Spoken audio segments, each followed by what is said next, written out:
ਅਗਲਾ ਰੇਖਾ ਚਿੱਤਰ ਹੈ ਮੋਹਨ ਸਿੰਘ ਦੀਵਾਨਾ। ਰਿਣ ਪਿੱਤਰਾਂ ਦਾ ਮੋਹਨ ਸਿੰਘ ਦੀਵਾਨਾ।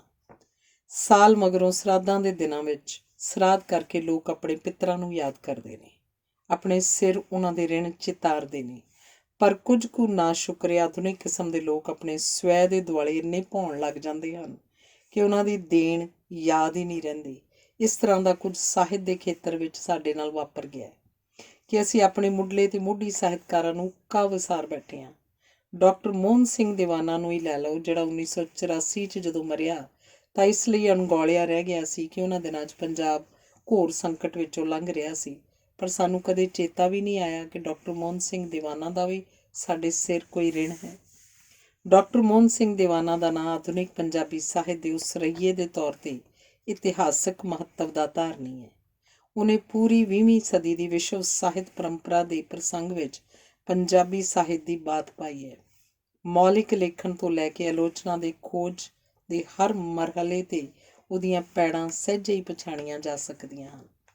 ਇੰਨੇ ਸਭ ਕੁਝ ਹੋਣ ਦੇ ਬਾਵਜੂਦ ਉਹਦਾ ਸਹੀ ਮੁਲਾਂਕਣ ਅਸੀਂ ਨਹੀਂ ਕਰ ਪਾਏ। ਸ਼ਾਇਦ ਇਸ ਵਿੱਚ ਉਹਦੀ ਸ਼ਖਸੀਅਤ ਦਾ ਵੀ ਦਖਲ ਹੈ। ਡਾਕਟਰ ਦੀਵਾਨਾ ਇੱਕ ਵੱਖਰੀ ਸ਼ਖਸੀਅਤ ਸੀ। ਇੱਕ ਜੀਨੀਅਸ ਵਾਲੇ ਸਾਰੇ ਗੁਣ ਔਗੁਣ ਉਸ ਵਿੱਚ ਮੌਜੂਦ ਸਨ। ਇਸੇ ਲਈ ਉਹਦੀਆਂ ਰਚਨਾਵਾਂ ਬਾਰੇ ਗੱਲ ਕਰਨ ਤੋਂ ਪਹਿਲਾਂ ਉਹਦੀ ਸ਼ਖਸੀਅਤ ਦਾ ਚਿੱਤਰ ਪੇਸ਼ ਕਰਨਾ ਜ਼ਰੂਰੀ ਸਮਝਦੀ ਹਾਂ। ਡਾਕਟਰ ਦੀਵਾਨਾ ਨੇ ਇੱਕ ਦਿਨ ਸਾਨੂੰ ਚੰਡੀਗੜ੍ਹ ਸੱਦਿਆ। ਸਾਨੂੰ ਆਖਣ ਲੱਗਾ, ਇਹ ਜੋ 5 ਟਰੰਕ ਉਰਦੂ, ਹਿੰਦੀ, ਅੰਗਰੇਜ਼ੀ ਅਤੇ ਪੰਜਾਬੀ ਦੀਆਂ ਕੀਮਤੀ ਕਿਤਾਬਾਂ ਟਾਈਪ ਕੀਤੇ ਖਰੜਿਆਂ ਹੱਥ ਲਿਖਤਾਂ ਨਾਲ ਭਰੇ ਪਏ ਹਨ, ਇਹਨਾਂ ਨੂੰ ਬੇਟਾ ਤੂੰ ਲੈ ਜਾ। ਬਿਮਲਾ ਅਤੇ ਜੀਤ ਦੇ ਤਾਂ ਫੀਲਡ ਹੀ ਵੱਖਰੇ ਹਨ। ਉਹਨਾਂ ਨੇ ਇਹਨਾਂ ਨੂੰ ਕੀ ਕਰਨਾ? ਤੇਰੇ ਕੋਲੋਂ ਇਹਨਾਂ ਦਾ ਜੋ ਕੁਝ ਬਣਿਆ ਬਣਾ ਲਈ। ਚਲੇ ਜਾਣ ਤੋਂ ਪਹਿਲਾਂ ਚਾਹੁੰਦਾ ਕਿ ਠੀਕ ਹੱਥਾਂ 'ਚ ਪਹੁੰਚ ਜਾਣ। ਚਲੇ ਜਾਣਾ? ਕਿੱਥੇ ਚਲੇ ਜਾਣਾ ਤੁਸੀਂ? ਮੈਂ ਪੁੱਛਿਆ ਅਤੇ ਨਾਲ ਹੀ ਸੋਚ ਰਹੀ ਸਾਂ, ਹੋ ਸਕਦਾ ਫਿਰ ਕਿਧਰੇ ਅਮਰੀਕਾ, ਲੰਡਨ, ਪੈਰਿਸ ਵਿਖੇ ਧਰਮ ਦੀ, ਸਾਹਿਤ ਦੀ, ਫਿਲਾਸਫੀ ਦੀ ਜਾਂ ਭਾਸ਼ਾ ਦੀ ਕਿਸੇ ਕਾਨਫਰੰਸ ਦੀ ਪ੍ਰਧਾਨਗੀ ਕਰਨ ਜਾਣਾ ਹੋਵੇ। ਬਥੇਰਾ ਜੀ ਲਿਆ ਹੁਣ, ਪਰ ਤੁਹਾਡੇ ਵਰਗੇ ਮਿਸਟਿਕਸ 'ਤੇ ਤਾਂ ਆਖਦੇ ਨੇ ਜਿਉਣਾ ਮਰਨਾ ਆਪਣੇ ਵੱਸ ਵਿੱਚ ਹੁੰਦਾ। ਤਦੇ ਹੀ ਤਾਂ ਆਖਦਾ ਬਈ ਚੱਲੀਏ ਹੁਣ। ਸੋਚਦੇ ਹੋ ਗਏ ਅਗਲੀ ਵਾਰੀ ਕਿਸੇ ਚੰਗੀ ਥਾਂ ਜਨਮ ਲਈਏ। ਇੱਥੇ ਤਾਂ ਲੋਕਾਂ ਨੂੰ ਸਮਝ ਹੀ ਨਹੀਂ ਲੱਗੀ ਕਿ ਦੁਨੀਆ ਦੇ ਵਿਦਵਾਨ ਜਿਸ ਬੰਦੇ ਦੀਆਂ ਲਿਖਤਾਂ ਨੂੰ ਪ੍ਰਮਾਣ ਵਜੋਂ ਵਰਤਦੇ ਨੇ ਉਹ ਹੈ ਕੌਣ। ਨਹੀਂ, ਇਹ ਮੇਰਾ ਆਖਰੀ ਜਨਮ ਹੈ, ਇਸ ਤੋਂ ਮਗਰੋਂ ਮੈਂ ਜਨਮ ਨਹੀਂ ਲੈਣਾ। ਇਹ ਤੁਹਾਨੂੰ ਕਿਵੇਂ ਪਤਾ? ਮੈਂ ਪੁੱਛਿਆ। ਪਲੋਟੀਨਸ ਲਿਖਦਾ ਹੈ ਕਿ ਜੇ ਅੱਖ ਸੂਰਜ ਵਰਗੀ ਨਾ ਹੁੰਦੀ ਤਾਂ ਸੂਰਜ ਨੂੰ ਕਿਵੇਂ ਦੇਖ ਸਕਦੀ। ਸੋ ਅਗਰ ਤੁਸੀਂ ਵਕਤ ਤੋਂ ਪਾਰ ਲੰਘ ਜਾਓ ਤਾਂ ਭੂਤ, ਭਵਿੱਖ, ਭਗਵਾਨ ਨੂੰ ਜਿੱਥੋਂ ਮਰਜ਼ੀ ਦੇਖ ਸਕਦੇ ਹੋ। ਮੈਨੂੰ ਆਪਣੇ ਪਿਛਲੇ ਜੀਵਨ ਦਾ ਵੀ ਪਤਾ। ਉਦੋਂ ਮੈਂ ਫਲਾਣਾ ਸੀ ਅਤੇ ਤਖੱਲਸ ਉਦੋਂ ਵੀ ਮੇਰਾ ਦੀਵਾਨਾ ਹੀ ਸੀ ਅਤੇ ਮੈਂ ਲਾਇਬ੍ਰੇਰੀ ਦੀਆਂ ਪੌੜੀਆਂ ਤੋਂ ਡਿੱਗ ਕੇ ਮਰਿਆ ਸੀ। ਪਰ ਇਹ ਗੱਲਾਂ ਲੋਕਾਂ ਨੂੰ ਦੱਸਣ ਵਾਲੀਆਂ ਨਹੀਂ। ਪਰ ਅਜੇ ਨਹੀਂ ਮਰਨਾ, ਮੈਂ ਆਖਿਆ। ਅੱਛਾ ਛੱਡ ਇਹ ਗੱਲ, ਹੋਰ ਦੱਸ ਫਿਰ ਤੇਰਾ ਕੀ ਹਾਲ ਹੈ? ਹਾਲ ਠੀਕ ਹੈ। ਹੋਰ ਕੀ ਲਿਖਿਆ? ਹਸਤਾਖਰ ਨਾਵਲ ਹੁਣੇ ਛਪਿਆ, ਤੁਹਾਡੇ ਲਈ ਕਾਪੀ ਲੈ ਕੇ ਆਈ ਹਾਂ। ਸੁਣਾ ਕਿੱਧਰੋਂ ਇੱਕ ਅੱਧਾ ਸਫ਼ਾ। ਨਾਵਲ ਚੁੱਕ ਕੇ ਜਿੱਥੋਂ ਵੀ ਸਫ਼ਾ ਖੁੱਲ੍ਹਿਆ ਮੈਂ ਪੜ੍ਹਨ ਲੱਗ ਪਈ। ਵਕਤ ਨੂੰ ਜੇ ਪੁੱਠਾ ਗੇੜਿਆ ਜਾ ਸਕਦਾ ਤਾਂ ਵੇਖਿਆ ਜਾ ਸਕਦਾ ਸੀ ਕਿ ਇਹ ਕੋਠੀ ਵੀ ਆਮ ਕੋਠੀਆਂ ਵਰਗੀ ਕੋਠੀ ਸੀ। ਬੱਦਲਾਂ ਨੂੰ ਜੋੜ ਜੋੜ ਕੇ ਬਣਾਈ ਹੋਈ ਨਹੀਂ ਸੀ ਅਤੇ ਨਾ ਹੀ ਸਮੁੰਦਰ ਦੀ ਕਿਸੇ ਛਲ ਦੀ ਬਣੀ ਹੋਈ ਸੀ। ਆਮ ਲੋਕਾਂ ਵਰਗੇ ਇਸ਼ਟ ਲੋਕ ਰਹਿੰਦੇ ਸਨ। ਨਾ ਉਹ ਬਾਂਹ ਵਧਾ ਕੇ ਤਾਰੇ ਤੋੜ ਸਕਦੇ ਸਨ ਅਤੇ ਨਾ ਹੀ ਅੱਗ ਹੀ ਪੀ ਸਕਦੇ ਸਨ। ਇੱਕ ਸਰਦਾਰ ਸੀ, 2 ਉਹਦੀਆਂ ਵਹੁਟੀਆਂ ਸਨ, 2 ਧੀਆਂ ਅਤੇ ਇੱਕ ਪੁੱਤਰ। ਹਾਂ ਬਸ ਕਰ। ਜਦੋਂ ਡਾਕਟਰ ਦੀਵਾਨਾ ਨੇ ਆਖਿਆ ਤਾਂ ਮੈਨੂੰ ਕੋਈ ਹੈਰਾਨੀ ਨਹੀਂ ਹੋਈ। ਇੱਕੋ ਨਜ਼ਰ 'ਚ ਬੰਦੇ ਨੂੰ ਅੰਦਰੋਂ ਬਾਹਰੋਂ ਦੇਖ ਲੈਣ ਵਾਲੇ ਡਾਕਟਰ ਨੇ 5-7 ਫਿਕਰਿਆਂ ਤੋਂ ਹੀ ਜਾਣ ਲਿਆ ਸੀ ਕਿ ਮੈਂ ਕੀ ਲਿਖਿਆ ਅਤੇ ਕਿਵੇਂ ਲਿਖਿਆ। ਮੈਂ ਤੇਰੀ ਤਾਰੀਫ ਨਹੀਂ ਕਰਦਾ, ਆਪਣੇ ਬੱਚਿਆਂ ਦੀ ਤਾਰੀਫ ਨਹੀਂ ਕਰੀਦੀ। ਮੈਂ ਸਿਰਫ ਤੈਨੂੰ ਦੱਸਣਾ ਚਾਹੁੰਦਾ ਕਿ ਤੂੰ ਸਿਰਫ ਇੱਕ ਬੰਦੇ ਨੂੰ ਹੀ ਬਿਲੋਂਗ ਨਹੀਂ ਕਰਦੀ। ਇੱਕ ਕੌਮ, ਇੱਕ ਮੁਲਕ, ਇੱਕ ਸਾਹਿਤ ਅਤੇ ਫਿਰ ਸਾਰੀ ਸ੍ਰਿਸ਼ਟੀ ਨੂੰ ਬਿਲੋਂਗ ਕਰਦੀ ਹੈ। ਲਿਖਣ ਲਈ ਵੱਡੇ ਕਲਾਸੀਕਲ ਵਿਸ਼ੇ ਚੁਣਿਆ ਕਰ। ਕੋਈ ਵੱਡਾ ਕੰਮ ਕਰ, ਤੂੰ ਕਰ ਸਕਦੀ ਹੈ। ਜ਼ਿੰਦਗੀ 'ਚ ਮੈਂ ਬੜੀ ਥੱਕ ਗਈ ਮਹਿਸੂਸ ਕਰਦੀ ਹਾਂ, ਮੈਂ ਆਖਿਆ। ਤੈਨੂੰ ਧਿਆਨਯੋਗ ਜ਼ਰਾ ਕੁ ਦੱਸਾਂਗਾ, ਜਿਸ ਨਾਲ ਐਨਰਜੀ ਜਿੰਨੀ ਖਰਚੋ ਉਸ ਤੋਂ ਵੱਧ ਕਿਤੇ ਪ੍ਰਾਪਤ ਹੋ ਜਾਏ। ਇਹ ਆਖਰੀ ਚੀਜ਼ ਹੈ ਅਤੇ ਤੈਨੂੰ ਦੇ ਕੇ ਜਾਣਾ ਚਾਹੁੰਦਾ। ਉਹਨੇ ਜਦੋਂ ਆਖਰੀ ਚੀਜ਼ ਦੀ ਗੱਲ ਕੀਤੀ ਤਾਂ ਸੁੱਤੇ ਸਿੱਧ ਮੇਰਾ ਮਨ ਪਿਛਾਂਹ ਨੂੰ ਭੌਂ ਗਿਆ। 15-16 ਸਾਲ ਪਿਛਾਂਹ ਨੂੰ। ਡਾਕਟਰ ਦੀਵਾਨਾ ਨੂੰ ਕਲੇਮ ਵਿੱਚ ਪਟਿਆਲੇ 3 ਘਰ ਅਲਾਟ ਹੋ ਗਏ ਸਨ। 2 ਉਹਨੇ ਕਿਰਾਏਦਾਰਾਂ ਤੋਂ ਛੁਡਵਾ ਕੇ ਵੇਚਣੇ ਸਨ। ਕਿਸੇ ਨੇ ਦੱਸਿਆ ਟਿਵਾਣਾ ਦੀ ਭੂਆ ਦਾ ਪੁੱਤਰ ਇੱਥੇ ਇਨਕਮ ਟੈਕਸ ਅਫਸਰ ਹੈ, ਉਹ ਤੁਹਾਡੀ ਮਦਦ ਕਰ ਸਕਦਾ ਹੈ ਅਤੇ ਟਿਵਾਣਾ ਯੂਨੀਵਰਸਿਟੀ 'ਚ ਪੰਜਾਬੀ ਪੜ੍ਹਾਉਂਦੀ ਹੈ। ਡਾਕਟਰ ਨੇ ਸਾਰੇ ਪੰਜਾਬੀ ਜਗਤ ਉੱਪਰ ਛਟੀ ਕਮਾਈ ਹੋਈ ਸੀ। ਪੰਜਾਬ ਯੂਨੀਵਰਸਿਟੀ ਤੇ ਪੰਜਾਬੀ ਵਿਭਾਗ ਦਾ ਉਹ ਹੈੱਡ ਰਿਟਾਇਰ ਹੋਇਆ ਸੀ। ਸਾਰਿਆਂ ਦੀ ਹੀਜ ਪਿਆਸ ਜਾਣਦਾ ਸੀ। ਉਹਨੇ ਵਰਤਮਾਨ ਦੇ ਕਰਤਿਆਂ ਧਰਤਿਆਂ ਵਿੱਚੋਂ ਸਭ ਨੂੰ ਕਿਸੇ ਤਰ੍ਹਾਂ ਨਿਵਾਜਿਆ ਹੋਇਆ ਸੀ। ਕਿਸੇ ਦੀਆਂ ਫੀਸਾਂ ਭਰ ਕੇ, ਕਿਸੇ ਨੂੰ ਨੌਕਰੀ ਦਿਵਾ ਕੇ, ਕਿਸੇ ਦੇ ਨੰਬਰ ਵਧਾ ਕੇ ਤੇ ਕਿਸੇ ਨੂੰ ਥੀਸਿਸ ਲਿਖਵਾ ਕੇ। ਬਾਕੀ ਦੇ ਲੋਕ ਉਂਝ ਹੀ ਉਹਦੀ ਵਿਦਵਤਾ ਦੀ ਧਾਕ ਮੰਨਦੇ ਸਨ। ਮੰਨਣ ਵੀ ਕਿਉਂ ਨਾ, ਪੰਜਾਬੀ ਸਾਹਿਤ ਦਾ ਇਤਿਹਾਸ ਸਭ ਤੋਂ ਪਹਿਲਾਂ ਲਿਖਿਆ ਹੀ ਉਹਨੇ ਸੀ। ਹੁਣ ਤੱਕ ਉਹਦੀਆਂ ਅੰਗਰੇਜ਼ੀ ਵਿੱਚ 90, ਪੰਜਾਬੀ ਵਿੱਚ 80, ਹਿੰਦੀ ਉਰਦੂ ਵਿੱਚ 55 ਕਿਤਾਬਾਂ ਤੇ ਪੈਂਫਲੇਟ ਛਪ ਚੁੱਕੇ ਸਨ ਤੇ ਉਹ ਸੰਸਕ੍ਰਿਤ, ਪਾਲੀ, ਹਿੰਦੀ, ਬੰਗਾਲੀ, ਮਰਾਠੀ, ਗੁਜਰਾਤੀ, ਫਾਰਸੀ, ਉਰਦੂ, ਹਿਬਰੂ, ਅੰਗਰੇਜ਼ੀ, ਫ੍ਰੈਂਚ, ਜਰਮਨ ਆਦਿ ਅਨੇਕਾਂ ਬੋਲੀਆਂ ਦਾ ਮਾਹਿਰ ਸੀ। ਉਹ ਕਿਸੇ ਨੂੰ ਕੀ ਬਿੰਦਦਾ ਸੀ। ਸੋ ਡਾਕਟਰ ਇੱਕ ਦਿਨ ਪੁੱਛ ਪੁਛਾ ਕੇ ਪਟਿਆਲੇ ਸਾਡੇ ਘਰ ਆ ਪਹੁੰਚਿਆ। ਦੱਸਿਆ, ਮੈਂ ਡਾਕਟਰ ਮੋਹਨ ਸਿੰਘ ਦੀਵਾਨਾ ਹਾਂ। ਚਿੱਟੀ ਦਾੜੀ, ਚਿੱਟੇ ਕੱਪੜੇ, ਨੂਰਾਨੀ ਚਿਹਰਾ। ਆਓ ਭਗਤ ਕੀਤੀ, ਚਾਹ ਪਾਣੀ ਪਿਲਾਇਆ। ਭੂਆ ਦੇ ਲੜਕੇ ਨੂੰ ਦਫ਼ਤਰੋਂ ਸੱਦ ਕੇ ਡਾਕਟਰ ਸਾਹਿਬ ਦਾ ਕੰਮ ਦੱਸ ਦਿੱਤਾ। ਭੂਆ ਦੇ ਲੜਕੇ ਨਾਲ ਡਾਕਟਰ ਸਾਹਿਬ ਗੱਲਾਂ ਬਾਤਾਂ ਕਰਦੇ ਰਹੇ ਤੇ ਆਥਣ ਹੋ ਗਿਆ। ਡਾਕਟਰ ਨੇ ਕਈ ਦਿਨ ਰਹਿਣਾ ਸੀ, ਜਦੋਂ ਤੱਕ ਕਿ ਦੋਵੇਂ ਮਕਾਨ ਖਾਲੀ ਹੋ ਕੇ ਵਿਕ ਨਹੀਂ ਜਾਂਦੇ।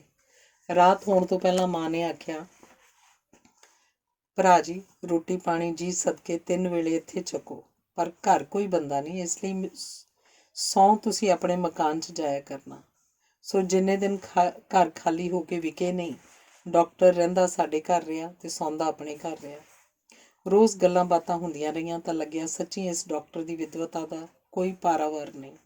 ਯੂਨੀਵਰਸਿਟੀ 'ਚ 2-4 ਵਿਦਵਾਨਾਂ ਨੂੰ ਪਤਾ ਲੱਗਿਆ ਕਿ ਡਾਕਟਰ ਪਟਿਆਲੇ ਆਇਆ ਹੋਇਆ ਤਾਂ ਉਹ ਘਰ ਮਿਲਣ ਆਏ ਤੇ ਆ ਕੇ ਉਹਦੇ ਗੋਡੀ ਹੱਥ ਲਾਉਂਦੇ ਰਹੇ। ਪਰ ਯੂਨੀਵਰਸਿਟੀ ਜਾ ਕੇ ਉਹ ਖਚਰੀ ਜੀ ਹਾਸੀ ਹੱਸ ਕੇ ਪੁੱਛਦੇ, ਡਾਕਟਰ ਚਲਾ ਗਿਆ ਕਿ ਅਜੇ ਇੱਥੇ ਹੀ ਹੈ। ਫਿਰ ਸਿੱਧੇ ਅਸਿੱਧੇ ਤਰੀਕੇ ਨਾਲ ਉਹਦੀ ਹਉਮੈ ਹੰਕਾਰ ਦੀਆਂ, ਉਹਦੀ ਜ਼ਿੰਦਗੀ ਦੇ ਝੂਠ ਫਰੇਬ ਤੇ ਕਮੀਨਗੀ ਦੀਆਂ, ਉਹਦੇ ਅਸਥਿਰ ਆਚਰਣ ਦੀਆਂ ਝੂਠੀਆਂ ਸੱਚੀਆਂ ਕਹਾਣੀਆਂ ਵਾਯੂਮੰਡਲ 'ਚ ਫਿਰ ਰਹੀਆਂ ਮੈਂ ਮਹਿਸੂਸ ਕੀਤੀਆਂ। ਮਾਂ ਆਖਦੀ ਹੈ ਤੁਹਾਡੀ ਸ਼ਕਲ ਗੁਰੂ ਨਾਨਕ ਵਰਗੀ ਹੈ, ਪਰ ਲੋਕ ਆਖਦੇ ਨੇ ਤੁਸੀਂ ਨਿਰੇ ਸ਼ੈਤਾਨ ਹੋ।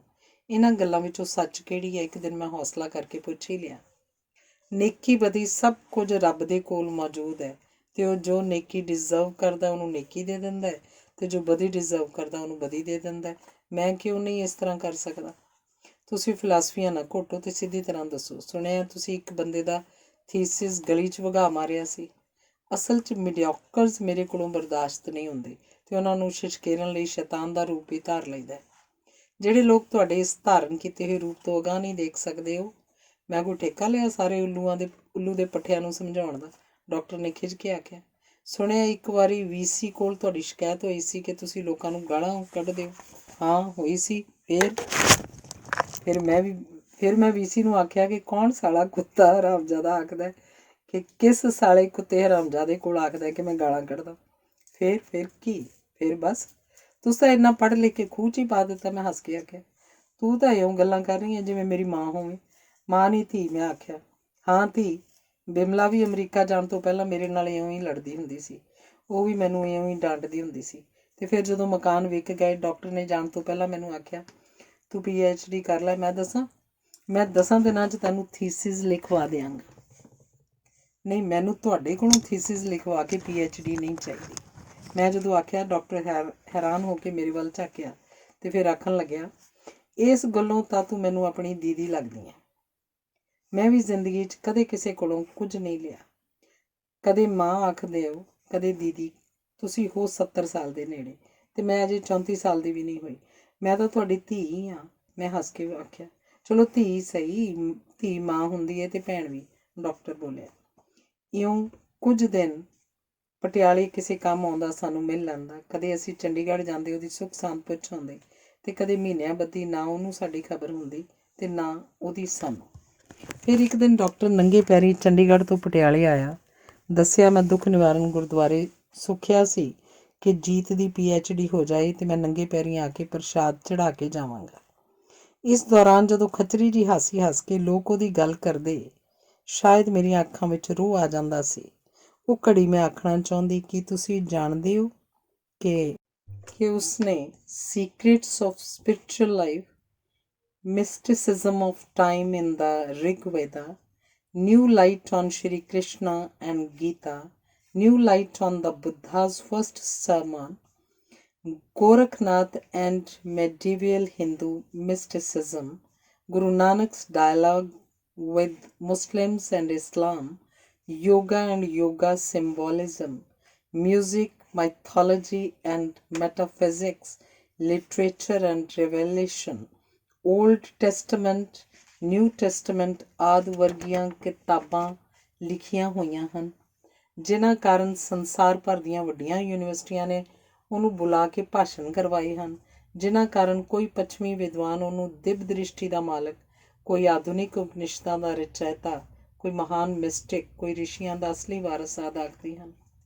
ਮੇਰਾ ਇਹ ਵੀ ਦੱਸਣ ਨੂੰ ਮਨ ਕਰਦਾ ਹੈ ਕਿ ਉਹਨੇ 1924 ਵਿੱਚ ਅੰਗਰੇਜ਼ੀ ਦੀ MA, 1931 ਵਿੱਚ PhD ਅਤੇ 1933 ਵਿੱਚ D.Litt ਕਰ ਲਈ ਸੀ, ਜਦੋਂ ਕਿ ਉਹਨਾਂ ਵੇਲਿਆਂ 'ਚ 5-7 ਜਮਾਤਾਂ ਪੜ੍ਹੇ ਹੋਏ ਲੋਕ ਥਾਣੇਦਾਰ, ਤਹਿਸੀਲਦਾਰ, ਮੈਜਿਸਟ੍ਰੇਟ ਜਰਨੈਲ ਅਤੇ ਰਾਜਿਆਂ ਦੇ ਵਜ਼ੀਰ ਤੱਕ ਲੱਗ ਜਾਂਦੇ ਸਨ। ਉਦੋਂ 1935-36 ਵਿੱਚ ਉਹ ਇੰਟਰਨੈਸ਼ਨਲ ਕਾਂਗਰਸ ਵਿੱਚ ਰੋਮ ਜਾ ਕੇ 2 ਪੇਪਰ ਪੜ੍ਹ ਕੇ ਆਇਆ ਸੀ ਅਤੇ 1935-36 ਵਿੱਚ ਹੀ ਉਹਨੇ ਲੰਡਨ ਜਾ ਕੇ ਨਿੱਕੀ ਕਹਾਣੀ, ਇਕਾਂਗੀ, ਫ੍ਰੈਂਚ ਮਿਸਟਿਸਿਜ਼ਮ ਅਤੇ ਸਾਈਕੋਲੋਜੀ ਦੀ ਪੜ੍ਹਾਈ ਕੀਤੀ ਸੀ। ਤੁਸੀਂ ਆਖੋਗੇ ਏਡੇ ਵੱਡੇ ਬੰਦੇ ਨੂੰ ਲੋਕ ਪਿਛਾਂਹ ਕਿਉਂ ਛੱਡ ਗਏ? ਪਿਛਾਂਹ ਨਹੀਂ ਛੱਡ ਗਏ, ਉਹਦੇ ਗੌਰਵ ਤੋਂ ਹੀ ਡਰ ਜਾਂਦੇ ਸਨ ਅਤੇ ਉਹਦੀ ਹੋਂਦ ਤੋਂ ਹੀ ਮੁਨਕਰ ਹੋ ਜਾਂਦੇ ਸਨ, ਜਾਂ ਫਿਰ ਲੱਚਰ ਜਿਹੀਆਂ ਗੱਲਾਂ ਕਰਕੇ ਉਹਦਾ ਕੱਦ ਘਟਾਉਣਾ ਚਾਹੁੰਦੇ ਸਨ। ਹੋ ਸਕਦਾ ਮੈਂ ਉਹਨੂੰ ਪੂਰੀ ਤਰ੍ਹਾਂ ਨਾ ਜਾਣਦੀ ਹੋਵਾਂ, ਪਰ ਕੀ ਉਹ ਜਾਣਦੇ ਹਨ ਕਿ ਅੱਜ ਤੱਕ ਸੈਂਕੜੇ ਕਿਤਾਬਾਂ ਉਸ ਆਪ ਛਾਪ ਕੇ ਵੰਡੀਆਂ ਹਨ? ਉਹ ਆਖਦਾ ਮੈਂ ਵਿੱਦਿਆ ਵੇਚਦਾ ਨਹੀਂ। ਉਹਨੇ ਕਦੇ ਕੋਈ ਠੇਕੇ ਦਾ ਕੰਮ ਨਹੀਂ ਕੀਤਾ। ਉਹ ਆਖਦਾ ਭਾਵੇਂ ਲੱਖ ਦਾ ਹੈ ਅਤੇ ਭਾਵੇਂ ਕੱਖ ਦਾ ਹੈ, ਦੀਵਾਨਾ ਵਿਕਾਊ ਨਹੀਂ। ਅਜਿਹੇ ਬੰਦੇ ਤੋਂ ਲੋਕ ਜੇ ਡਰਨ ਨਾ ਤਾਂ ਕੀ ਕਰਨ? ਪੰਜਾਬੀ ਯੂਨੀਵਰਸਿਟੀ 'ਚ ਫੰਕਸ਼ਨ ਸੀ। ਮੈਂ ਆਖਿਆ ਉਦਘਾਟਨ ਲਈ ਡਾਕਟਰ ਨੂੰ ਸੱਦ ਲਓ।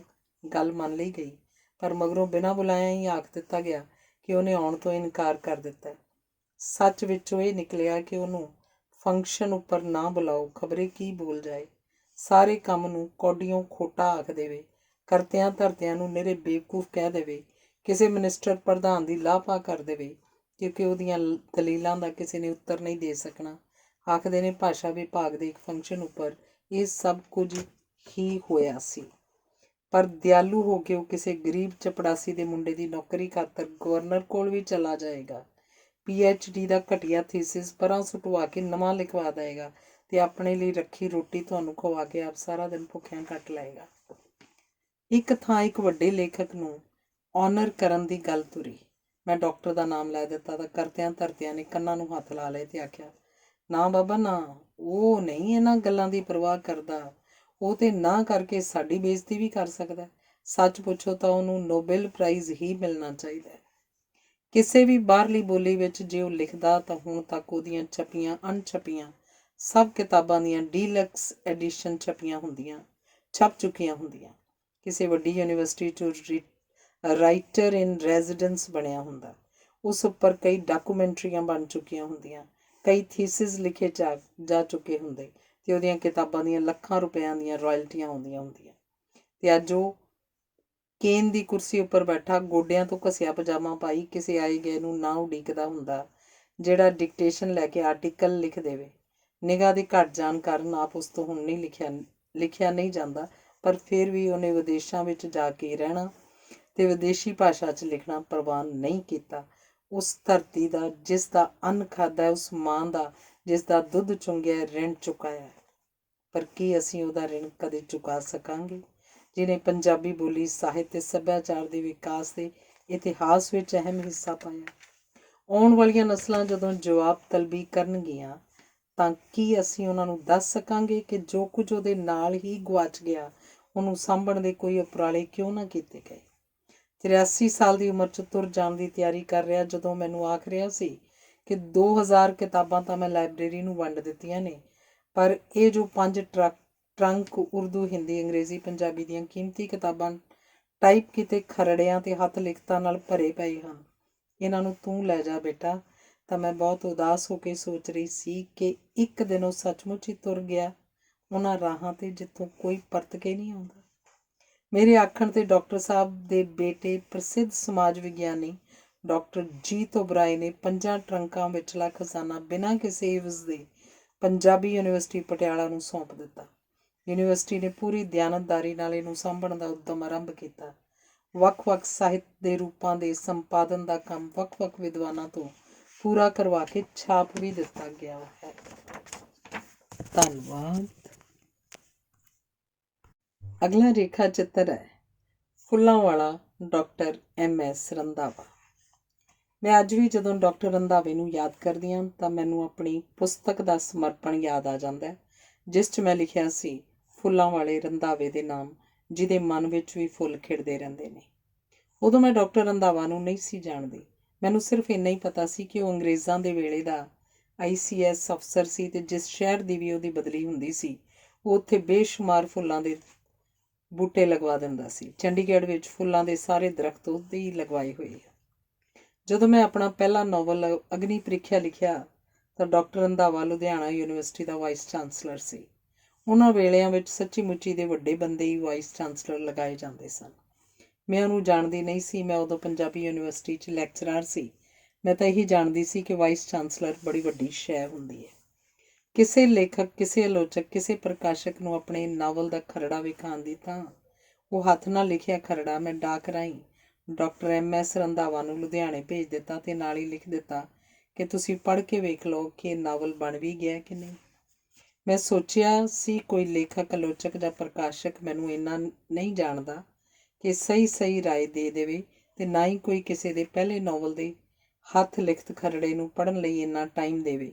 ਹੋ ਸਕਦਾ ਡਾਕਟਰ ਰੰਧਾਵੇ ਦੇ ਆਖਿਆਂ ਹੀ ਕੋਈ ਇਹਨੂੰ ਪੜ੍ਹ ਲਵੇ ਅਤੇ ਠੀਕ ਰਾਏ ਵੀ ਦੇ ਦੇਵੇ। ਪਰ ਮੇਰੀ ਹੈਰਾਨੀ ਦੀ ਹੱਦ ਨਾ ਰਹੀ ਜਦੋਂ ਕੁਝ ਹੀ ਦਿਨਾਂ ਮਗਰੋਂ ਡਾਕਟਰ ਰੰਧਾਵਾ ਦੀ ਆਪਣੇ ਹੱਥਾਂ ਦੀ ਲਿਖੀ ਕਾਫੀ ਵੱਡੀ ਚਿੱਠੀ ਮਿਲੀ। ਇਸ 'ਚ ਲਿਖਿਆ ਸੀ ਕਿ ਮੈਂ ਤਾਂ ਸਮਝਦਾ ਸੀ ਸਿਰਫ ਅੰਗਰੇਜ਼ੀ ਵਿੱਚ ਹੀ ਅਜਿਹੇ ਨਾਵਲ ਲਿਖੇ ਜਾਂਦੇ ਨੇ। ਤੇਰਾ ਨਾਵਲ ਪੜ੍ਹ ਕੇ ਮੈਂ ਹੈਰਾਨ ਹੋਇਆ ਕਿ ਇੱਕ ਜੱਟਾਂ ਦੀ ਕੁੜੀ ਨੇ ਏਡਾ ਵਧੀਆ ਨਾਵਲ ਲਿਖਿਆ।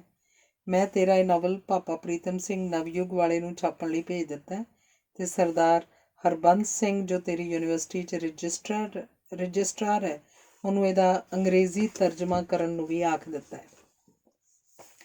ਕੁਝ ਚਿਰ ਮਗਰੋਂ ਨਾਵਲ ਨਵਯੁੱਗ ਤੋਂ ਛਪ ਗਿਆ ਅਤੇ ਪ੍ਰੋਫੈਸਰ ਹਰਬੰਸ ਸਿੰਘ ਨੇ ਮੈਨੂੰ ਬੁਲਾ ਕੇ ਦੱਸਿਆ ਕਿ ਉਹ ਮੇਰੇ ਨਾਵਲ ਨੂੰ ਅੰਗਰੇਜ਼ੀ 'ਚ ਕਰਨ ਦੀ ਕੋਸ਼ਿਸ਼ ਕਰਨਗੇ।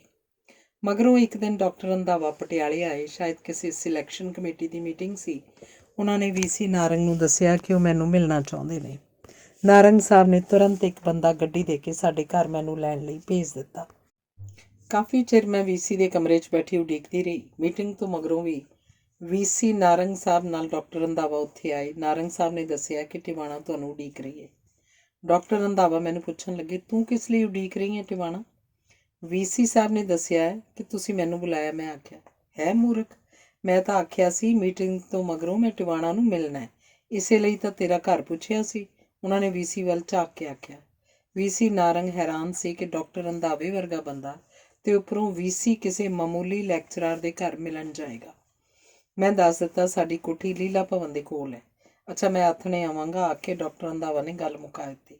ਉਸ ਤੋਂ ਮਗਰੋਂ ਆਥਣ ਤੀਕ ਸਾਡੇ ਘਰ ਡਾਕਟਰ ਰੰਧਾਵਾ ਦੇ ਆਉਣ ਦੀਆਂ ਤਿਆਰੀਆਂ ਹੁੰਦੀਆਂ ਰਹੀਆਂ ਕਿ ਜਾਪਾਨੀ ਟੀ ਸੈੱਟ ਕੱਢਿਆ ਜਾਏ, ਸੋਫਿਆਂ ਦੇ ਕਵਰ ਬਦਲੋ, ਕਿਤਾਬਾਂ ਥਾਂ ਸਿਰ ਰੱਖੋ, ਧੂਫ ਡੰਗੋ, ਦੇਸੀ ਘੀ ਦੀ ਸ਼ਹਿਰੋਂ ਮਠਿਆਈ ਆਵੇ, ਨਾਲ ਭੁੱਜੇ ਹੋਏ ਕਾਜੂ, ਤਾਜ਼ਾ ਕੇਕ ਤੇ ਹੋਰ ਪਤਾ ਨਹੀਂ ਕੀ ਕੁਝ। ਆਥਣੇ ਡਾਕਟਰ ਰੰਧਾਵਾ ਸਾਡੇ ਘਰ ਆਏ। ਜਹਾਜ਼ ਜਿੱਡੀ ਕਾਰ ਉਹਨਾਂ ਨੂੰ ਵੱਡੀ ਸੜਕ ਉੱਪਰ ਹੀ ਰੋਕਣੀ ਪਈ। ਗੇਟ ਦੇ ਅੰਦਰ ਆ ਕੇ ਆਲੇ ਦੁਆਲੇ ਝਾਕਦਿਆਂ ਉਹਨਾਂ ਆਖਿਆ, ਨਿੰਬੂਆਂ ਦੇ ਬੂਟੇ ਐਡੇ ਸੰਘਣੇ ਨਹੀਂ ਲਾਈਦੇ, ਨਾਲੇ ਹੁਣ ਤਾਂ ਸੀਡਲੈਸ ਵਰਾਇਟੀ ਬੜੀ ਪਾਪੂਲਰ ਹੈ। ਮੈਂ ਕੋਈ ਉੱਤਰ ਨਾ ਦਿੱਤਾ।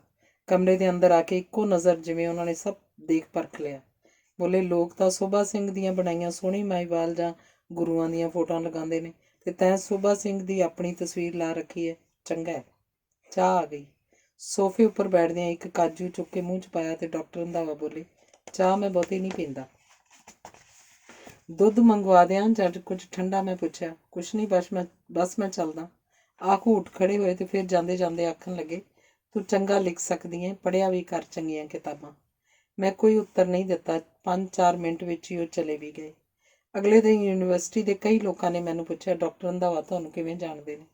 ਡਾਕਟਰ ਜੱਗੀ ਨੇ ਪੁੱਛਿਆ ਕਿ ਡਾਕਟਰ ਰੰਧਾਵਾ ਸੁਣਿਆ ਤੁਹਾਡੇ ਘਰ ਵੀ ਗਏ ਸੀ, ਉਹ ਤੁਹਾਡੇ ਨਾਲ ਕੀ ਗੱਲਾਂ ਕਰਦੇ ਸੀ? ਤਾਂ ਮੈਂ ਆਖਿਆ, ਉਹ ਆਖਦੇ ਸੀ ਜਦੋਂ ਤੈਨੂੰ ਇਸ ਯੂਨੀਵਰਸਿਟੀ ਵਿੱਚੋਂ ਕੱਢਿਆ ਤੂੰ ਲੁਧਿਆਣੇ ਆ ਜਾਈ, ਮੈਂ ਤੈਨੂੰ ਉੱਥੇ ਆਪਣੀ ਯੂਨੀਵਰਸਿਟੀ 'ਚ ਨੌਕਰੀ ਦੇ ਦਿਆਂਗੀ। ਡਾਕਟਰ ਰੰਧਾਵੇ ਦੇ ਸਾਡੇ ਘਰ ਆਉਣ ਨਾਲ ਮਨ ਹੀ ਮਨ ਮੈਂ ਬਹੁਤ ਖੁਸ਼ ਹੋਈ, ਜਿਵੇਂ ਮੈਂ ਜੱਟਾਂ ਦੀ ਕੋਈ ਸਪੈਸ਼ਲ ਕੁੜੀ ਸੀ ਅਤੇ ਡਾਕਟਰ ਰੰਧਾਵਾ ਲਈ। ਪਰ ਮਗਰੋਂ ਮੈਨੂੰ ਪਤਾ ਲੱਗਾ ਕਿ ਉਹ ਹਰ ਵਿਅਕਤੀ ਡਾਕਟਰ ਰੰਧਾਵੇ ਲਈ ਸਪੈਸ਼ਲ ਸੀ, ਜਿਸ ਵਿੱਚ ਉਹਨੂੰ ਕਲਾ ਦਾ ਕੋਈ ਕਣ ਦਿਸਦਾ ਸੀ। ਇੱਥੋਂ ਤੱਕ ਕਿ ਮੇਰੇ ਵਰਗੇ ਸੰਭਾਵੀ ਲੇਖਕਾਂ, ਕਲਾਕਾਰਾਂ, ਸਾਇੰਸਦਾਨਾਂ, ਬਾਗਬਾਨਾਂ, ਗੱਲ ਕੀ ਚੰਗੇ ਕਿਸਾਨਾਂ ਤੱਕ ਦੇ ਉਹ ਹਿਮਾਇਤੀ ਬਣ ਜਾਂਦੇ ਸਨ। ਅਗਲੇ ਦੀ ਮਦਦ ਕਰਨ ਲਈ ਉਹ ਉਸਦੇ ਘਰ ਜਾ ਪਹੁੰਚਦੇ ਸਨ। ਪੰਜਾਬ ਬਾਰੇ, ਪੰਜਾਬੀਆਂ ਬਾਰੇ ਉਹ ਬੜੀ ਦੂਰ ਤੱਕ ਸੋਚਦੇ ਸਨ, ਜਿਸ ਕਰਕੇ ਪੰਜਾਬ ਦੀ ਖੇਤੀਬਾੜੀ, ਪੰਜਾਬ ਦੀ ਬਾਗਬਾਨੀ, ਪੰਜਾਬ ਦੇ ਸਾਹਿਤ, ਸੱਭਿਆਚਾਰ, ਪੰਜਾਬ ਦੀ ਕਲਾ ਤੇ ਕਲਾਕਾਰਾਂ ਲਈ ਆਪ ਨੇ ਅਨੇਕਾਂ ਯੋਜਨਾਵਾਂ ਬਣਾਈਆਂ ਤੇ ਉਹਨਾਂ ਨੂੰ ਅਮਲੀ ਰੂਪ ਦਿੱਤਾ। ਪੰਜਾਬ ਸਾਹਿਤ ਅਕੈਡਮੀ, ਪੰਜਾਬ ਲਲਿਤ ਕਲਾ ਅਕੈਡਮੀ, ਪੰਜਾਬ ਸੰਗੀਤ ਨਾਟਕ ਅਕੈਡਮੀ ਵਰਗੀਆਂ 3 ਇਕਾਈਆਂ ਵਾਲਾ ਪੰਜਾਬ ਕਲਾ ਪਰਿਸ਼ਦ ਡਾਕਟਰ ਰੰਧਾਵਾ ਦਾ ਹੀ ਸੁਪਨਾ ਸੀ ਤੇ ਉਸ ਸੁਪਨੇ ਦੀ ਤਾਮੀਰ ਦਾ ਹੀ ਇਹ ਸਬੂਤ ਹੈ ਕਿ ਸਮੁੱਚੇ ਚੰਡੀਗੜ੍ਹ ਵਿੱਚ ਪੰਜਾਬ ਦੀ ਚੱਪਾ ਜਿੰਨੀ ਥਾਂ ਸਿਰਫ ਉਹੀ ਹੈ ਜਿੱਥੇ ਰੋਜ਼ ਗਾਰਡਨ ਵਿੱਚ ਪੰਜਾਬ ਕਲਾ ਪਰਿਸ਼ਦ ਦੀ ਬਿਲਡਿੰਗ ਬਣੀ ਹੋਈ ਹੈ। ਡਾਕਟਰ ਰੰਧਾਵਾ ਇਸ ਕਲਾ ਪਰਿਸ਼ਦ ਦੇ ਚੇਅਰਮੈਨ ਸਨ ਤੇ ਉਹਨਾਂ ਨੇ ਮੈਨੂੰ ਵੀ ਇਸ ਦੀ ਮੈਂਬਰ ਬਣਾ ਦਿੱਤਾ ਸੀ। ਪਹਿਲੀ ਵਾਰ ਜਦੋਂ ਕਲਾ ਪਰਿਸ਼ਦ ਦੀ ਮੀਟਿੰਗ ਵਾਸਤੇ ਗਈ ਤਾਂ 5 ਮਿੰਟ ਲੇਟ ਹੋ ਗਈ। ਸਾਰੀਆਂ ਯੂਨੀਵਰਸਿਟੀਆਂ ਦੇ ਵੀਸੀ, 3-4 ਪੰਜਾਬ ਸਰਕਾਰ ਦੇ ਸੈਕਟਰੀ ਤੇ ਕੁਝ ਨਾਮਵਰ ਲੇਖਕ, ਕਲਾਕਾਰ ਤੇ ਉੱਘੇ ਵਿਅਕਤੀ ਪਹਿਲਾਂ ਹੀ ਉੱਥੇ ਹਾਜ਼ਰ ਸਨ। ਡਾਕਟਰ ਰੰਧਾਵਾ ਨੇ ਮੇਰੀ ਸਤਿ ਸ੍ਰੀ ਅਕਾਲ ਦੇ ਜਵਾਬ 'ਚ ਜ਼ਰਾ ਕੁ ਸਿਰ ਹਿਲਾ ਕੇ ਤੁਰੀ ਆਉਂਦੀ ਨੂੰ ਪੁੱਛਿਆ, ਲੇਟ ਕਿਉਂ ਆਇਆ ਤੂੰ ਟਿਵਾਣਾ? ਮੈਨੂੰ ਇਸ ਥਾਂ ਦਾ ਪਤਾ ਨਹੀਂ ਸੀ। ਕੁਝ ਮਿੰਟ ਲੱਭਣ ਨੂੰ ਲੱਗ ਗਏ। ਮੈਂ ਕਸੂਰਵਾਰਾਂ ਵਾਂਗ ਆਖਿਆ, ਜਗ੍ਹਾ ਦਾ ਪਤਾ ਨਾ ਹੋਵੇ ਤਾਂ ਅੱਧਾ ਘੰਟਾ ਪਹਿਲਾਂ ਤੁਰੀਦਾ। ਡਾਕਟਰ ਰੰਧਾਵਾ ਨੇ ਰੋਬ ਨਾਲ ਆਖਿਆ। ਇੰਨੇ ਨੂੰ ਮੈਂ ਦੇਖਿਆ ਕਿ ਸਾਡੀ ਯੂਨੀਵਰਸਿਟੀ ਦੇ ਵੀਸੀ ਡਾਕਟਰ ਭਗਤ ਸਿੰਘ ਤੁਰੇ ਆ ਰਹੇ ਸਨ। ਲਓ ਹੁਣ ਇਹ ਆ ਰਿਹਾ ਹੈ, ਡਾਕਟਰ ਰੰਧਾਵਾ ਨੇ ਜਦੋਂ ਆਖਿਆ ਤਾਂ ਸਾਰੇ ਮੁਸਕਰਾ ਪਏ। ਸੌਰੀ ਸਰ, ਰਸਤੇ 'ਚ ਕਾਰ ਪੰਕਚਰ ਹੋ ਗਈ ਸੀ, ਤੁਰਿਆ ਤਾਂ ਮੈਂ ਵਕਤ ਸਿਰ ਹੀ ਸੀ, ਡਾਕਟਰ ਭਗਤ ਸਿੰਘ ਨੇ ਦੱਸਿਆ। ਡਾਕਟਰ ਰੰਧਾਵੇ ਦੀ ਡਾਂਟ ਦਾ ਮੇਰੇ ਉੱਪਰ ਇੰਨਾ ਪ੍ਰਭਾਵ ਪਿਆ ਕਿ ਇਹ ਗੱਲ ਅਜੇ ਤੱਕ ਮੈਨੂੰ ਯਾਦ ਹੈ ਤੇ ਛੇਤੀ ਕੀਤਿਆਂ ਮੈਂ ਉਸ ਤੋਂ ਬਾਅਦ ਕਿਸੇ ਥਾਂ ਪਹੁੰਚਣ 'ਚ ਕਦੇ ਲੇਟ ਨਹੀਂ ਹੁੰਦੀ। ਮੀਟਿੰਗ ਹੋਈ, ਮੀਟਿੰਗਾਂ ਵਿੱਚ ਵੱਡੇ ਵੱਡੇ ਫੈਸਲੇ ਹੋਏ। ਮੈਂ ਚੁੱਪ ਕੀਤੀ, ਸਭ ਸੁਣਦੀ ਰਹੀ। ਮੀਟਿੰਗ ਤੋਂ ਮਗਰੋਂ ਚਾਹ ਪੀਣ ਵੇਲੇ ਡਾਕਟਰ ਰੰਧਾਵਾ ਤੁਰਦੇ ਤੁਰਦੇ ਮੇਰੇ ਕੋਲ ਆ ਗਏ ਤੇ ਪੁੱਛਣ ਲੱਗੇ, ਅੱਜ ਕੱਲ੍ਹ ਕੀ ਪੜ੍ਹਦੀ ਹੁੰਨੀ ਹੈ? ਪਿੱਛੇ ਜੇ ਮੈਂ ਕਾਮੂ ਦਾ ਨਾਵਲ ਆਊਟਸਾਈਡਰ ਪੜ੍ਹਿਆ ਸੀ। ਮੈਂ ਆਖਿਆ, ਕਾਮੂ ਸ਼ਾਮੂ ਨੂੰ ਛੱਡ, ਅਜੇ ਪਹਿਲਾਂ ਆਪਣਾ ਲਿਟਰੇਚਰ ਪੜ੍ਹੀਏ। ਤੂੰ ਰਾਮਾਇਣ ਪੜ੍ਹੀਏ, ਮਹਾਭਾਰਤ ਪੜ੍ਹੀਏ, ਕਾਲੀਦਾਸ, ਟੈਗੋਰ, ਸ਼ਰਤ ਚੰਦਰ, ਪੂਰਨ ਸਿੰਘ ਪੜ੍ਹੇ ਨੇ? ਪਹਿਲਾਂ ਇਹਨਾਂ ਨੂੰ ਪੜ੍ਹ। ਕਾਮੂ ਸ਼ਾਮੂ ਤੋਂ ਤੂੰ ਕੀ ਅਜੇ ਕੀ ਲੈਣਾ? ਅਸੀਂ ਅਜੇ ਉੱਥੇ ਤੱਕ ਨਹੀਂ ਪਹੁੰਚੇ। ਉਹ ਸਾਡੇ ਕਲਚਰ ਦੀ ਗੱਲ ਨਹੀਂ ਕਰਦੇ, ਡਾਕਟਰ ਰੰਧਾਵਾ ਨੇ ਆਖਿਆ। ਏਡੇ ਵੱਡੇ ਲੋਕਾਂ ਵਿੱਚ ਮੈਨੂੰ ਤਾਂ ਤੁਸੀਂ ਉਂਝ ਹੀ ਮੈਂਬਰ ਬਣਾ ਲਿਆ। ਮੈਂ ਝਿਜਕਦਿਆਂ ਆਖਿਆ। ਡਾਕਟਰ ਰੰਧਾਵਾ ਦੇ ਉੱਚੇ ਕੱਦ ਕਾਠ, ਅੰਗਰੇਜ਼ਾਂ ਵਰਗੀ ਸ਼ਕਲ ਸੂਰਤ ਤੇ ਦਾਨਿਆਂ ਵਾਲੀ ਉਮਰ ਕਾਰਨ ਉਹਨਾਂ ਦਾ ਜਲੌ ਤੇ ਰੋਹਬ ਇੰਨਾ ਸੀ ਕਿ ਬਸ ਕਮਾਲ। ਬੋਲੇ, ਤੈਨੂੰ ਪਤਾ ਹੈ ਕਿ ਮੈਂ ਕਿਹਨੂੰ ਮੈਂਬਰ ਬਣਾਉਣਾ ਤੇ ਕਿਹਨੂੰ ਨਹੀਂ? ਮੈਂ ਝਿਮਕ ਕੇ ਚੁੱਪ ਕਰ ਗਈ। ਫਿਰ ਉਹਨਾਂ ਨੇ ਕਲਾ ਪਰਿਸ਼ਦ ਦੇ ਫੋਟੋਗ੍ਰਾਫਰ ਨੂੰ ਕੋਲ ਸੱਦ ਕੇ ਆਖਿਆ, ਸੁਣ, ਮੇਰੀ ਟਿਵਾਣਾ ਨਾਲ ਇੱਕ ਤਸਵੀਰ ਖਿੱਚ ਲੈ। ਤੈਨੂੰ ਨਹੀਂ ਪਤਾ, ਇੱਕ ਦਿਨ ਅੰਮ੍ਰਿਤਾ ਸ਼ੇਰਗਿੱਲ ਵਾਂਗ ਇਹ ਵੀ ਜੱਟਾਂ ਦਾ ਨਾਂ ਰੋਸ਼ਨ ਕਰੂਗੀ। ਆਲੇ ਦੁਆਲੇ ਲੋਕ ਵੀ ਸੁਣ ਰਹੇ ਸਨ ਤੇ ਮੈਂ ਪਾਣੀਓ ਪਾਣੀ ਹੁੰਦੀ ਜਾ ਰਹੀ ਸੀ ਕਿ ਜਿਵੇਂ ਏਡਾ ਵੱਡਾ ਬੰਦਾ ਮੈਨੂੰ ਜਵਾਕੜੀ ਜਿਹੀ ਨੂੰ ਮਜ਼ਾਕ ਕਰ ਰਿਹਾ ਹੋਵੇ। ਤੇ ਨਾਲ ਹੀ ਖਿਆਲ ਆਇਆ ਕਿ ਡਾਕਟਰ ਰੰਧਾਵਾ ਜੱਟਾਂ ਬਾਰੇ ਇੰਨੇ ਭਾਵੁਕ ਕਿਉਂ ਨੇ। ਇਹ ਗੱਲ ਬੜੇ ਚਿਰ ਮਗਰੋਂ ਸਮਝ ਲੱਗੀ ਕਿ ਲੋਕ ਜੱਟਾਂ ਨੂੰ ਘਾਂਬੜੀ ਸਮਝਦੇ ਨੇ। ਇਸੇ ਲਈ ਬੜੀ ਚੀਪ ਕਿਸਮ ਦੇ ਮਜ਼ਾਕ ਵੀ ਇਹਨਾਂ ਨਾਲ ਜੋੜ ਦਿੱਤੇ ਗਏ ਨੇ। ਇਹਨਾਂ ਕਾਰਨ ਹੀ ਡਾਕਟਰ ਰੰਧਾਵਾ ਦਾ ਜੱਟਾਂ ਨਾਲ ਮੋਹ ਤੇ ਹਮਦਰਦੀ ਦੀ ਸਮਝ ਆਉਂਦੀ ਹੈ। ਪਰ ਬਹੁਤ ਵਰ੍ਹੇ ਲੰਘ ਜਾਣ ਮਗਰੋਂ ਉਸੇ ਕਲਾ ਪਰਿਸ਼ਦ ਦੀ ਬਿਲਡਿੰਗ ਵਿੱਚ ਪੰਜਾਬ ਸਾਹਿਤ ਅਕੈਡਮੀ ਦੀ ਪ੍ਰਧਾਨ ਵਜੋਂ ਮਿਸਿਜ਼ ਰੰਧਾਵਾ ਦਾ ਸਨਮਾਨ ਕਰਨ ਵੇਲੇ ਡਾਕਟਰ MS ਰੰਧਾਵਾ ਨੂੰ ਯਾਦ ਕਰਦਿਆਂ ਮਨ ਕੀਤਾ, ਕਾਸ਼ ਅੱਜ ਡਾਕਟਰ ਰੰਧਾਵਾ ਜਿਉਂਦੇ ਹੁੰਦੇ ਤੇ ਮੈਂ ਉਹਨਾਂ ਨੂੰ ਦੱਸਦੀ ਕਿ ਸਨਮਾਨ ਦੀ ਰਸਮ ਤੋਂ ਪਹਿਲਾਂ ਉਹਨਾਂ ਦੀ ਮਿਸਿਜ਼ ਨੂੰ ਜਦੋਂ ਮੈਂ ਪੁੱਛਿਆ ਕਿ ਕੀ ਹਾਲ ਹੈ ਤਾਂ ਉਹਨੇ ਅੱਖਾਂ ਭਰ ਕੇ ਆਖਿਆ, ਰੰਧਾਵਾ ਸਾਹਿਬ ਨੂੰ ਸਾਰੇ ਪੰਜਾਬ ਦਾ ਫਿਕਰ ਸੀ, ਸਾਰੇ ਲੋਕਾਂ ਦਾ ਫਿਕਰ ਸੀ, ਲੇਖਕਾਂ ਤੇ ਕਲਾਕਾਰਾਂ ਦਾ ਫਿਕਰ ਸੀ। ਮੇਰੇ ਬਾਰੇ ਜਾਂ ਬੱਚਿਆਂ ਬਾਰੇ ਸੋਚਣ ਦੀ ਉਹਨਾਂ ਨੂੰ ਵਿਹਲ ਹੀ ਨਹੀਂ ਸੀ ਮਿਲਦੀ। ਅਸੀਂ ਤਾਂ ਹੁਣ ਰੁਲ ਗਏ ਹਾਂ ਉਹਨਾਂ ਤੋਂ ਮਗਰੋਂ। ਖਿਆਲ ਆਇਆ, ਜਿਸ ਪੰਜਾਬ ਦਾ ਡਾਕਟਰ ਰੰਧਾਵਾ ਨੂੰ ਇੰਨਾ ਫਿਕਰ ਸੀ, ਉਸ ਪੰਜਾਬ ਨੂੰ ਡਾਕਟਰ ਰੰਧਾਵਾ ਦੇ ਪਰਿਵਾਰ ਦਾ ਕਿਉਂ ਫਿਕਰ ਨਹੀਂ? ਅਸੀਂ ਏਡੇ ਅਕਿਰਤਘਨ ਕਿਉਂ ਹਾਂ? ਧੰਨਵਾਦ। ਅਗਲਾ ਰੇਖਾ ਚਿੱਤਰ ਹੈ ਮਨਜੀਤ ਟਿਵਾਣਾ। ਉਹ ਆਖਦੀ ਹੈ, ਮਨਜੀਤ ਟਿਵਾਣਾ, ਸਾਡੇ ਘਰ ਵਿੱਚ ਪੰਜਾਬੀ ਦੀਆਂ ਕਿਤਾਬਾਂ ਪੜ੍ਹਨ ਦਾ ਕਿਸੇ ਨੂੰ ਸ਼ੌਕ ਨਹੀਂ।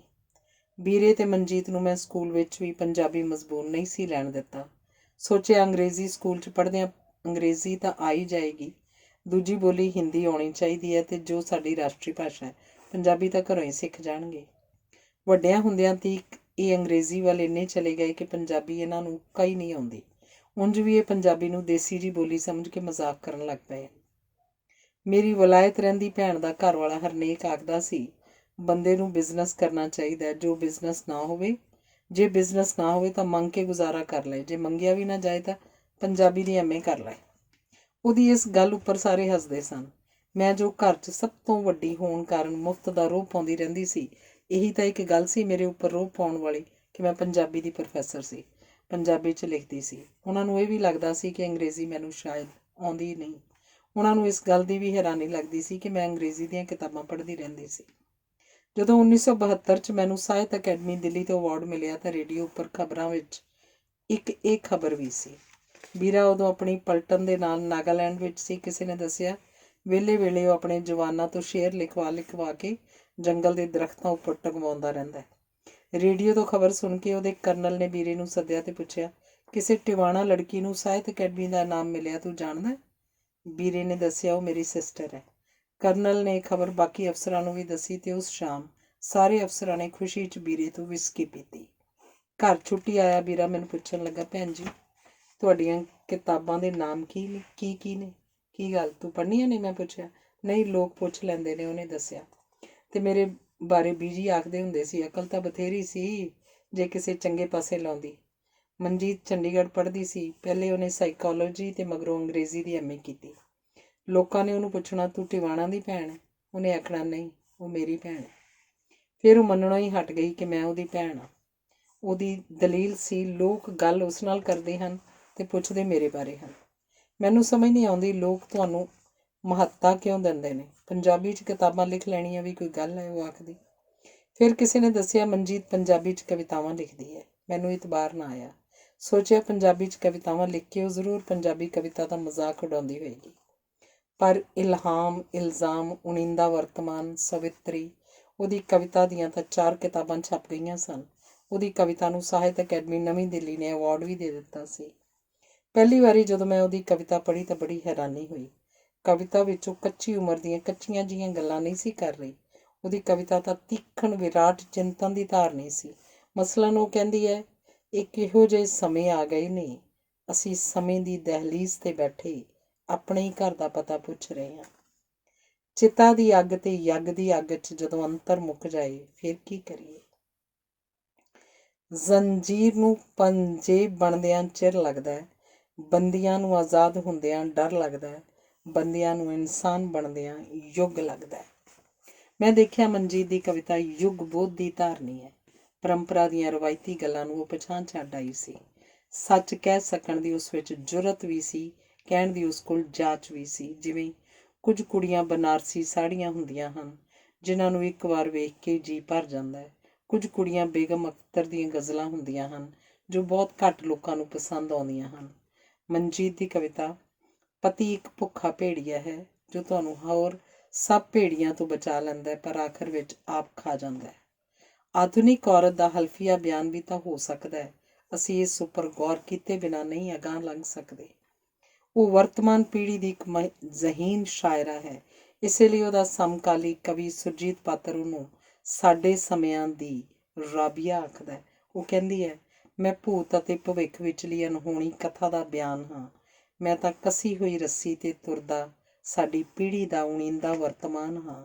ਮੈਂ ਨਰਕ ਅਤੇ ਸਵਰਗ ਦੇ ਵਿਚਕਾਰ ਵਹਿੰਦੀ ਹੋਈ ਨਦੀ ਹਾਂ। ਮੈਂ ਯਮਰਾਜ ਤੇ ਧਰਮਰਾਜ ਦੀ ਸਾਂਝੀ ਦੀਵਾਰ ਉੱਤੇ ਧਰਿਆ ਦੀਵਾ ਹਾਂ। ਮੈਂ ਹੈਰਾਨ ਹੁੰਦੀ ਹਾਂ ਉਹ ਬੋਲੀ ਦੀ ਵਰਤੋਂ ਵੇਲੇ ਏਡੀ ਸਮਰੱਥ ਕਿਵੇਂ ਹੈ। ਉਹਦੇ ਬਿੰਬ ਅਸਲੋਂ ਮੌਲਿਕ, ਬਹੁ ਅਰਥਕ ਤੇ ਬਹੁ ਪਰਤੀ ਹੁੰਦੇ ਹਨ। ਉਹ ਬੋਲੀ ਨੂੰ ਸਿਰਫ ਵਰਤਦੀ ਨਹੀਂ, ਬੋਲੀ ਨੂੰ ਸਿਰਜਦੀ ਵੀ ਹੈ। ਉਹ ਮੇਰੇ ਨਾਲੋਂ ਵਧੀਆ ਲਿਖਦੀ ਹੈ। ਉਹ ਠੀਕ ਹੀ ਆਖਦੀ ਹੈ। ਉਹ ਮੇਰੀ ਭੈਣ ਨਹੀਂ, ਮੈਂ ਉਹਦੀ ਭੈਣ ਹਾਂ। ਅਖੀਰਲਾ ਰੇਖਾ ਚਿੱਤਰ ਹੈ ਇੱਕ ਸਿੰਘ ਸਭੀਆ ਗਿਆਨੀ ਲਾਲ ਸਿੰਘ। ਪੁਰਾਣੀ ਗੱਲ ਹੈ, ਪੰਜਾਬੀ ਯੂਨੀਵਰਸਿਟੀ ਦੇ ਇੱਕ ਫੰਕਸ਼ਨ ਉੱਪਰ ਚਾਹ ਪੀਂਦਿਆਂ ਗਿਆਨੀ ਲਾਲ ਸਿੰਘ ਨੇ ਮੇਰੇ ਵੱਲ ਹੱਥ ਕਰਕੇ ਗਿਆਨੀ ਕਰਤਾਰ ਸਿੰਘ ਨੂੰ ਦੱਸਿਆ, ਇਹ ਬੀਬੀ ਟਿਵਾਣਾ ਹੈ, ਮੇਰੀ ਭੈਣ ਤੇ ਜਨਰਲ ਤਾਰਾ ਸਿੰਘ ਸਿੱਧੂ ਦੀ ਬੇਟੀ ਹੈ। ਅੱਛਾ, ਚੰਗੀ ਗੱਲ ਹੈ, ਗਿਆਨੀ ਕਰਤਾਰ ਸਿੰਘ ਨੇ ਆਖਿਆ। ਗਿਆਨੀ ਕਰਤਾਰ ਸਿੰਘ ਜਾਣਦੇ ਸਨ ਕਿ ਜਨਰਲ ਤਾਰਾ ਸਿੰਘ ਤੇ ਕੋਈ ਬੱਚਾ ਨਹੀਂ ਸੀ ਤੇ ਨਾ ਹੀ ਗਿਆਨੀ ਲਾਲ ਸਿੰਘ ਦੀ ਕੋਈ ਭੈਣ ਸੀ, ਪਰ ਮੈਂ ਤੇ ਸਾਬਤ ਸਬੂਤ ਉਹਨਾਂ ਦੇ ਸਾਹਮਣੇ ਖੜੀ ਸੀ। ਜਨਰਲ ਸਾਹਿਬ ਮੈਨੂੰ ਆਖ ਗਏ ਸਨ, ਭੈਣ ਦਾ ਮੇਰੇ ਮਗਰੋਂ ਖਿਆਲ ਰੱਖੀ। ਗਿਆਨੀ ਲਾਲ ਸਿੰਘ ਨੇ ਅੱਗੋਂ ਗਿਆਨੀ ਕਰਤਾਰ ਸਿੰਘ ਨੂੰ ਦੱਸਿਆ।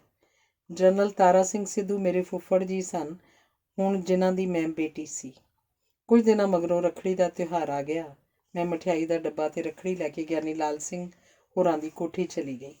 ਉਹ ਅੰਦਰ ਪਾਠ ਕਰ ਰਹੇ ਸਨ। ਉਹਨਾਂ ਦੀ ਵਹੁਟੀ ਭਾਬੀ ਸਤਵੰਤ ਨੇ ਦੱਸਿਆ, ਪੱਕੇ ਅਕਾਲੀ ਨੇ, ਕਿਸੇ ਤਿਉਹਾਰ ਨੂੰ ਨਹੀਂ ਮੰਨਦੇ। ਮੇਰੇ ਵਿਆਹ ਵੇਲੇ ਵੀ ਕੋਈ ਸ਼ਗਨ ਨਹੀਂ ਕੀਤਾ, ਇੱਥੋਂ ਤੱਕ ਕਿ ਮੈਨੂੰ ਗਹਿਣਾ ਵੀ ਕੋਈ ਨਹੀਂ ਪਾਉਣ ਦਿੱਤਾ। ਪਾਠ ਕਰਕੇ ਬਾਹਰ ਆਏ ਤਾਂ ਮੈਂ ਖੜੀ ਹੁੰਦੀ ਨੇ ਆਖਿਆ, ਬਾਂਹ ਕਰੋ, ਰੱਖੜੀ ਬੰਨ੍ਹਣੀ ਹੈ। ਉਹਨਾਂ ਨੇ ਚੁੱਪਚਾਪ ਬਾਂਹ ਅੱਗੇ ਕਰਕੇ ਰੱਖੜੀ ਬਣਵਾ ਲਈ ਤੇ ਮੂੰਹ ਵੀ ਮਿੱਠਾ ਕਰ ਲਿਆ। ਫਿਰ ਭਾਬੀ ਨੂੰ ਆਖਣ ਲੱਗੇ, ਸਤਵੰਤ ਕੌਰੇ, ਲਿਆ ਬੀਬੀ ਨੂੰ ਕੀ ਦੇਣਾ, ਲਿਆ ਕੇ ਦੇ। ਭਾਬੀ ਮੁਸਕੜੀਆਂ ਹੱਸਦੀ 11 ਰੁਪਏ ਲੈ ਆਈ ਤੇ ਲਿਆ ਕੇ ਉਹਨਾਂ ਨੂੰ ਫੜਾ ਦਿੱਤੇ। ਉਸ ਤੋਂ ਮਗਰੋਂ ਬਾਕੀ ਕਿਸੇ ਦਿਨ ਮੈਂ ਉਹਨਾਂ ਵੱਲ ਜਾਂਦੀ, ਭਾਵੇਂ ਨਾ ਜਾਂਦੀ, ਪਰ ਰੱਖੜੀ ਬੰਨ੍ਹਣ ਜ਼ਰੂਰ ਜਾਂਦੀ। ਉਹਨਾਂ ਦਾ ਆਪਣੀ ਤਨਖਾਹ 'ਚ ਹੁੰਦੇ ਵਾਧੇ ਦੇ ਨਾਲ ਨਾਲ ਮੇਰੇ ਪੈਸਿਆਂ ਵਿੱਚ ਵੀ ਵਾਧਾ ਹੁੰਦਾ ਗਿਆ ਤੇ ਵੱਧ ਕੇ 11 ਤੋਂ 101 ਹੋ ਗਏ।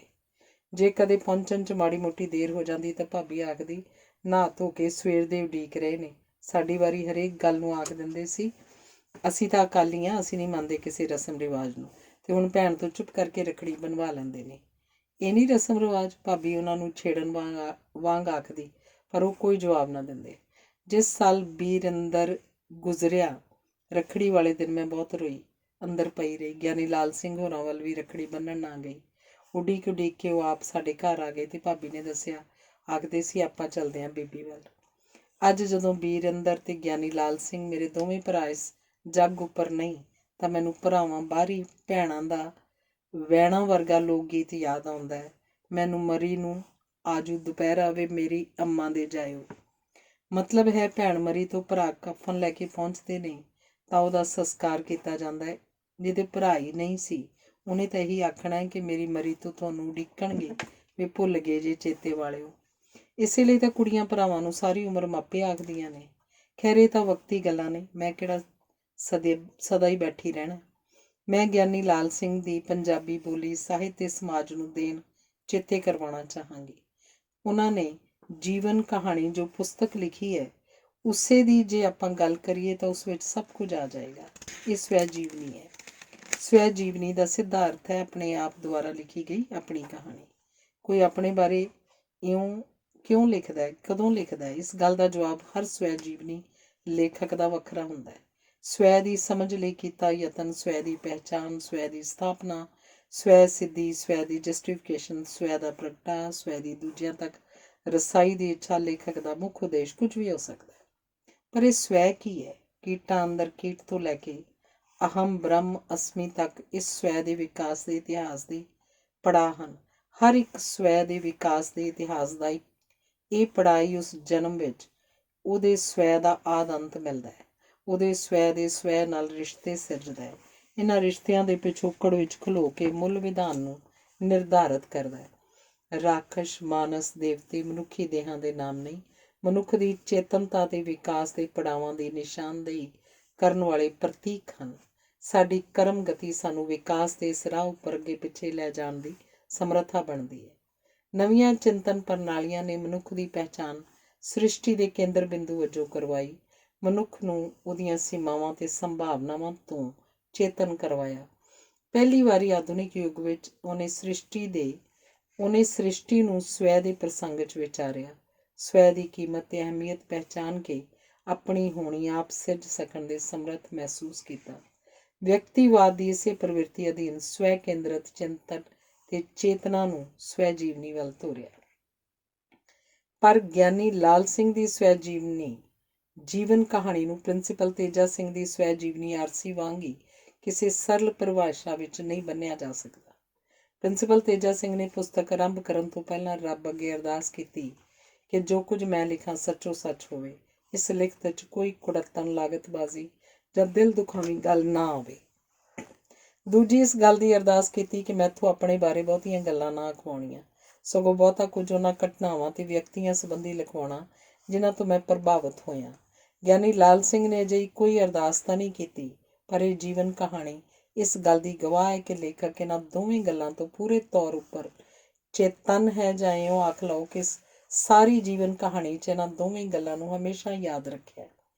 ਘਰ ਦੇ ਸ਼ੁੱਧ ਮਾਹੌਲ, ਸੰਤਾਂ ਦੇ ਆਸ਼ੀਰਵਾਦ ਤੇ ਧਰਮ ਦੀ ਪੜ੍ਹਾਈ ਨੇ ਉਹਦੀ ਰੱਬ ਤੇ ਗੁਰਬਾਣੀ 'ਚ ਆਸਥਾ ਇੰਨੀ ਦ੍ਰਿੜ ਕਰ ਦਿੱਤੀ ਸੀ ਕਿ ਉਹਨੂੰ ਆਪਣੀਆਂ ਪ੍ਰਾਪਤੀਆਂ ਵੀ ਹਮੇਸ਼ਾ ਰੱਬ ਦੀ, ਗੁਰੂ ਦੀ ਬਖਸ਼ਿਸ਼ ਹੀ ਲੱਗਦੀਆਂ।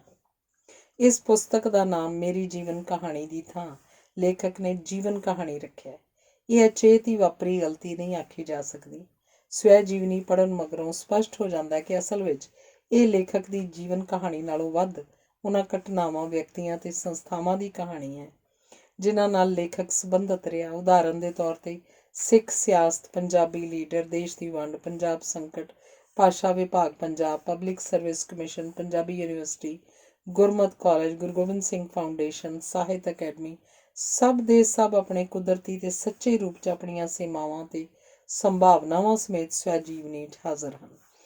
ਲੇਖਕ ਨੇ ਇਹਨਾਂ ਸਭਨਾਂ ਲਈ ਨੇਕ ਨੀਤੀ ਨਾਲ ਕੰਮ ਕੀਤਾ ਤੇ ਜਸ ਖੱਟਿਆ, ਜਿਸ ਨੂੰ ਆਪ ਨੇ ਗੁਰੂ ਦੀ ਕਿਰਪਾ ਆਖਿਆ ਹੈ।